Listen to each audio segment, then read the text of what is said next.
President Biden pushes ahead with his U.S. domestic agenda, but what can he accomplish? Hello, I'm Arnold Naidu, and this is The Heat.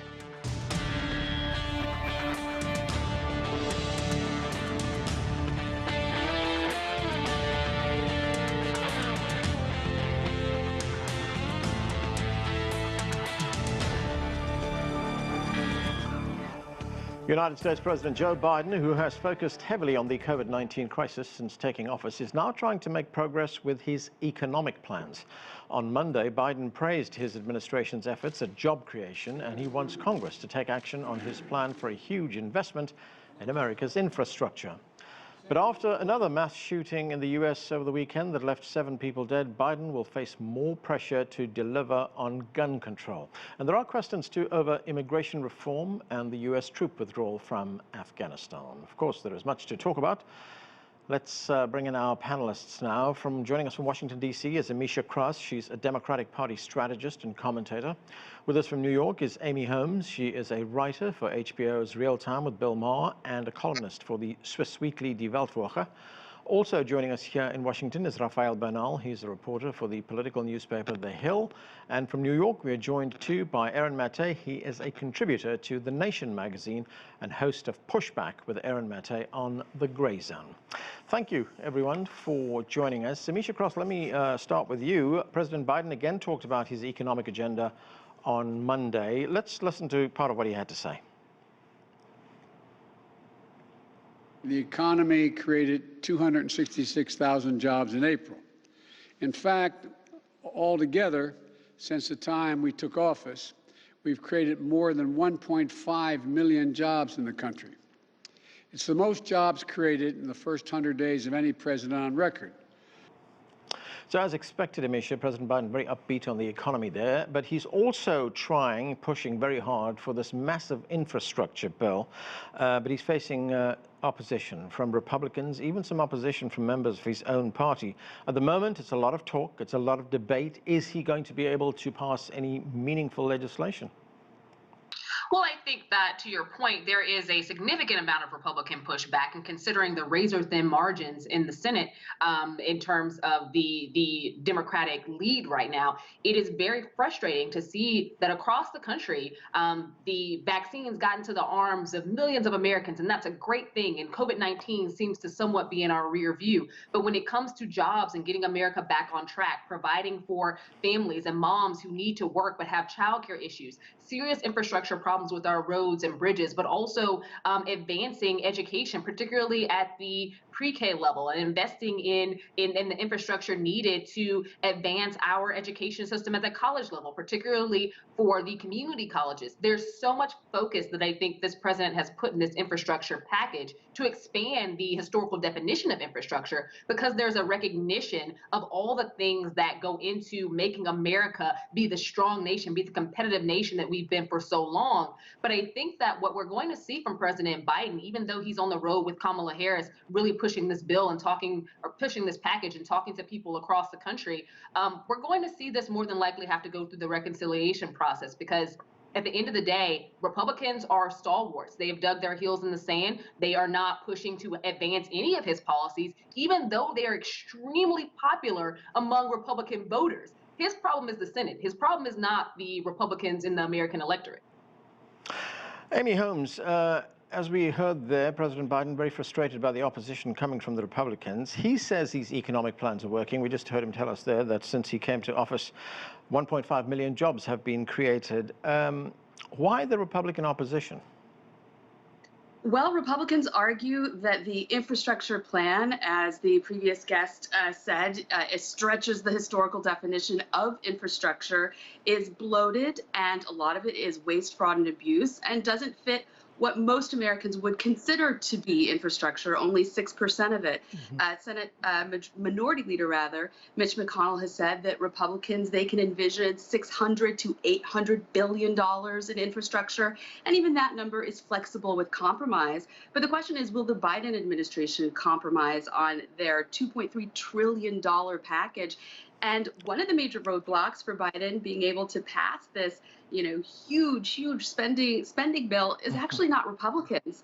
In an evenly divided Senate, 50-50 on both sides, Joe Manchin, the Democrat from West Virginia, he's turning out to be, the pivotal vote that both sides are courting, and he has signaled that he thinks this infrastructure bill Right. is too big. And there are already people who are starting to ring the alarm bells about inflation. Even Larry Summers, the former U.S. Treasury Secretary of a Democratic president, says that these trillions and trillions of dollars are simply crazy and could be leading to inflation, which is something that ends up being a tax on all Americans. Right, Amy, just on that point that you made, that there are some bits of expenditure which are not by definition infrastructure, but they involve things like childhood education, home health care, family tax credits.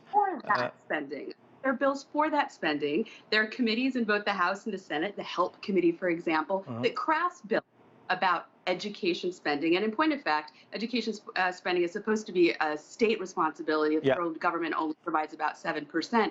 But a lot of people will say, you know what is childcare? Getting kids back to school. Schools that have been closed and parents are stuck at home babysitting their children, and they can't go back to work because their kids are still, at the kitchen table in front of a computer instead of a desk at school. All right, Ameshia, you want to say something? Go ahead. Well, I think that my frustration here happens to be this. When we think about infrastructure, we have to think about childcare. We have to think about investments in that. One of the primary reasons why working moms are having a hard time getting their schedules correct and going back is because they have young children at home. Our childcare expense in this country is one of our largest expenditures for families, and it is the largest of any nation. It is completely ridiculous. Our system is set up for a time when moms were sitting at home while the fathers were out working. It has never been set to actually adjust to a new world order where women are actually contributing members of the household and in many cases leading the household. Biden's infrastructure package and plan is actually developed for the world we actually live in as Americans, whereas we've seen year after year things that don't meet up to it. All right, let me go to Rafael Bernal. Rafael, could we see this end up again in congressional gridlock, or do you see a bill being passed here? I would be surprised if it doesn't end up in congressional gridlock. And, what's being said here is true. The likelihood of a bipartisan compromise on anything, really, but specifically on a $2 trillion or $2+ trillion infrastructure package or infrastructure plus package, when they can't even agree on the definition of what's being pushed, the bipartisan compromise is all but out of the picture. And so Biden's real task is to convince Manchin and Senator Sinema and even a few others within the Democratic caucus that going through reconciliation is the right way to go, and a bigger rather than smaller package. Rafael, is there a risk here that, in the interests of compromise, that this bill could be watered down to such an extent that it essentially becomes meaningless just to get the votes to pass it? Absolutely. So Biden is looking at the Obama administration as in what not to do. First of all, he's tooting his own horn, so to speak, which is something Obama didn't do enough of in his first term. Then Republicans will say he did too much in the second term. But and the other thing is he needs to pass something big, and the recovery has to be felt in the pockets of everyday Americans and voters by 2022. So it doesn't serve the Biden administration to pass a watered down package. Okay, Aaron Maté, let's turn to another big issue right now, gun control. There were 9 mass shootings in the United States over this past weekend, including one at a birthday party in Colorado Springs that left 7 people dead. President Biden has been talking about this. Other people in the Democratic Party have been talking about this as well. Do you have any confidence that Biden can get anything done on gun control? I don't, unfortunately, and this is where I think most of the blame does fall on the Republicans. I'm not a very big fan of the Democratic Party in terms of their ability to differentiate themselves from the GOP, but on this issue, I think they do. I think the Republican Party is completely beholden to the gun lobby, has undermined basic gun control, even after such just unhinged horrors as the Sandy Hook massacre. So even the murder of children, young kids, couldn't move them to do some basic acts on gun control. So I don't see how anything different will be happening today, no matter how many mass shootings this country goes through. Can President Biden, or what can President Biden do insofar as executive action is concerned? Well, there's always talk about adding some new executive orders. But the fact is, he can't do much. The real meat and bones comes through legislation, and that is where the GOP has consistently blocked anything meaningful. Ameshia, mass shootings, as I said, extremely common in the United States, and all we hear from politicians, every time there's a mass shooting, we hear about thoughts and prayers, and then nothing gets done in the way of real change. Why isn't there more outrage from Democrats in this? Why don't they push much harder for change? Well, it's not for lack of trying. The gun violence epidemic in America has been long known and well documented for decades at this point. And in each iteration of legislators at the federal level, we've seen time after time Democrats bring forth common sense gun reform bills, and they continue to get swatched down by Republicans where they refuse to move on having any sort of bipartisan action. I think that part of the issue is that there is a stronghold on Republicans. Part of it's cultural, where in the South there's just such a belief that guns are a part of who they are. But the other part is they just refuse and are adamant based on our Constitution, based on what they see as their constitutional rights, that they pick apart every little thing as an infringement, even if those things are designed to protect guns from getting in the hands of very dangerous people. Amy Holmes, there we heard it from Ameshia there, that Democrats bring forward common sense changes to gun legislation, but we keep hearing the same mantra from Republicans, that it's all about the Second Amendment, freedom to own guns, etc. They also work with gun lobbyists, as Erin Mattei told us. They work with the gun industry at all. Why this opposition when we see these tragic shootings happen over and over and over again? Well, the only people who are against common sense are rock stars and children. Everyone is for common sense. But the question is, what gun control measures will actually stop these mass shootings in particular? And when it comes to gun control, historically, it actually hasn't been so much of a party issue as it's been a regional issue. So, for example, Harry Reid, even when he was majority leader of the Senate, a Democrat from Nevada, he actually had an A rating from the NRA and supported, sort of freer gun rights than, say, gun restrictionists would like. He later became more gun restrictionist as the party did. But in looking at, say, mass shootings, for example, here's some of the things that we know about mass shootings. They tend to not be when people snap, that they go crazy because a girl dumped them or they got an F in school, that it's been a long simmering resentment of these malcontents and narcissists who believe that the world owes them something. But and Amy, isn't the problem, Amy, the fact that many of these people who have the problems that you're talking about, many of these people who have these problems have access to weapons that are actually used by the militaries of many countries? Well, it's actually not used by our military, and our military people would say what are called weapons of war are not what they use. But the point being that so often the mass shooting problem, which is separate from gun violence, is a psychological problem, and there have been many red flags that these individuals pose a danger and a violence to themselves and their communities. And so the question is, do we rush to gun control when, say, for example, a 3-day waiting period wouldn't stop a mass shooter because they've been planning it for months? Adam Lanza had a detailed chart of previous mass shootings, and he wanted to get a higher number. Another fact that we know about mass shooters is that it's not the number of bullets that they have in the magazine, it's actually the number of guns that they bring to a mass shooting. So when you're looking at gun control, what are the solutions that would stop these particular type of crimes? When it comes to gun violence, one last point, even the Gabby Gifford Center says that gun violence that we think of, like shootings in Chicago, tend to be committed by a small identifiable group of people. And those are people who own those guns illegally. So what are we doing to identify those people, stop them from getting guns, and intercede before they get into street shootouts? All right, Rafael, I'm going to get your thoughts very quickly on the gun control issue before I move on to immigration. Is there any likelihood of any legislation being tabled in Congress? Oh, zero. If there's a small likelihood of an infrastructure agreement coming through Congress, that it is orders of magnitude larger than any possibility of gun control going through this particular Congress. Okay, let's talk about immigration reform, Rafael, and child migrant detentions at the U.S.-Mexico border. Vice President Kamala Harris, she's had a video meeting with the Mexican president, Andrés Manuel López Obrador.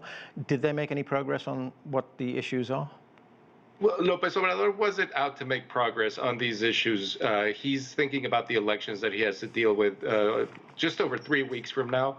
That's his main issue. He actually accused the U.S. government of being interventionist and helping coup plotters right before going into this meeting with Vice President Harris. So what they said behind closed doors that, it hasn't been widely reported, it could not have been pretty, but it seems like Vice President Harris is in the understanding that Lopez Obrador has too many domestic policy issues to deal with, and the meeting was a mere formality, really. Aaron, President Biden has been pushing back against criticism that a lot of his policies on child detention look a lot like President Donald Trump's policies. What would you say to that? It does. And look, let me say on the point about Lopez Obrador, if a leftist or left-leaning Latin American leader says that the U.S. is meddling in his country, I think we should take that seriously. There's a long, rich history of that happening, and I would not be surprised if Lopez Obrador is correct here. And look, that's a legacy that hangs over Biden now as he tries to deal with migrant detention, child migrant detention, and immigration. It's U.S. interventions in these countries like El Salvador, Guatemala, Honduras, that have largely fueled this wave of migration. And unless that is addressed, it will continue. And we'll have just a repeat of the same policies with some differences between Democrats and Republicans, depending on who's in charge. And yeah, as you say, look, it's a major problem. I think the ACLU says that there are still 1,000 children, more than 1,000 children, who are separated from their parents. And in the case of about half of these kids, they don't even know where the parents are. They haven't even found them yet. So this is an ongoing crisis, and it doesn't change just because Trump is no longer in office.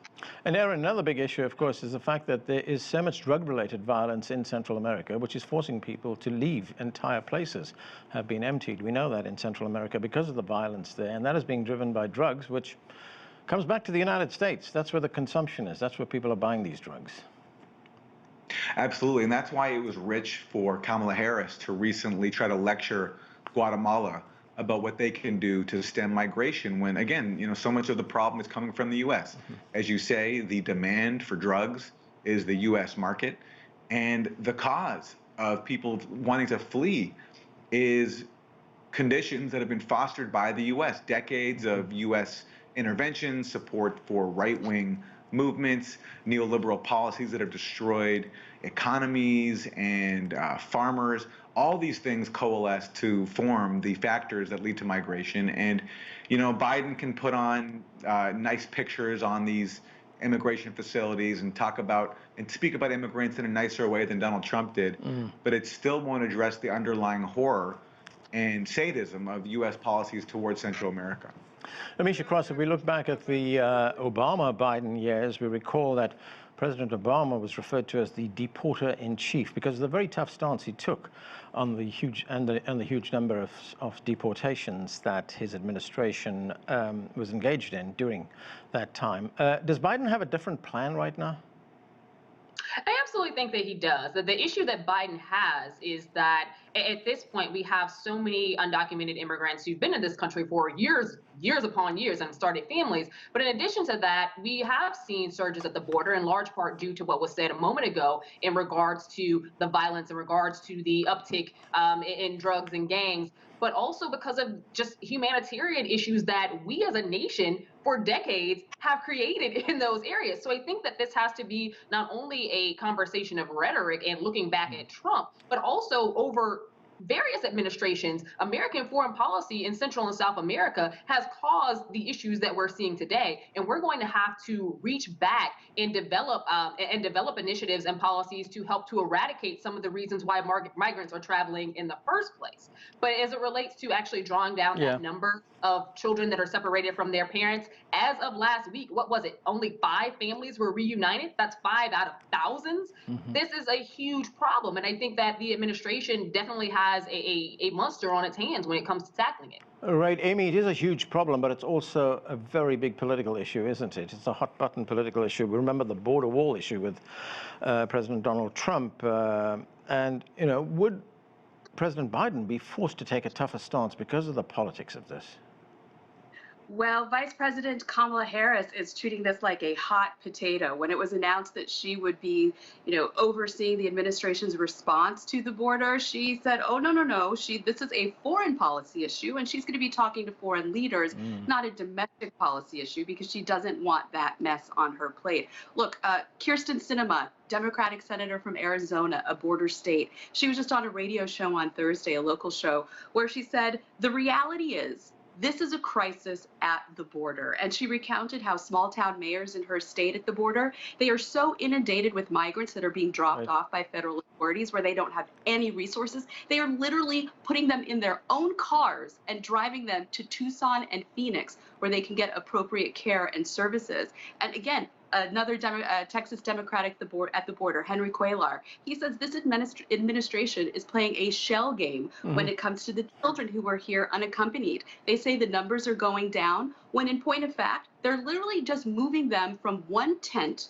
that's controlled by border authorities to another tent that's controlled by HHS, and saying that the numbers being held by border authority are going down. Right. The administration is going to need to confront this. And interestingly enough, Biden even announced some weeks ago that he was actually going to start rebuilding parts of Trump's wall where the building had been called off, because he realizes that we need border security, as do border Democrats. Right. Rafael, do you think President Biden has any room to maneuver here? Is there any room for any kind of compromise?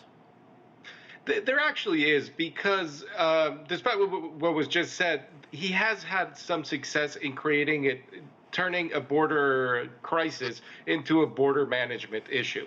And the reality is that HHS does take much better care of children than CBP does, just because it's their job. They're trained to do it. The tents are better, and they're quickly putting them out through putting the children out in families throughout the country. So that gives him a lot of room to maneuver, because the narrative of a border crisis, of a collapsing border, is just not there.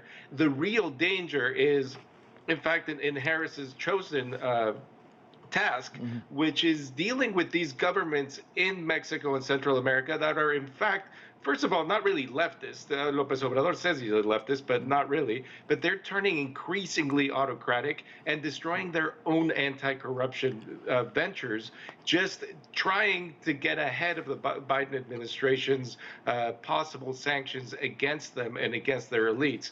So the international, the foreign affairs task is actually much more difficult at this point than the border task.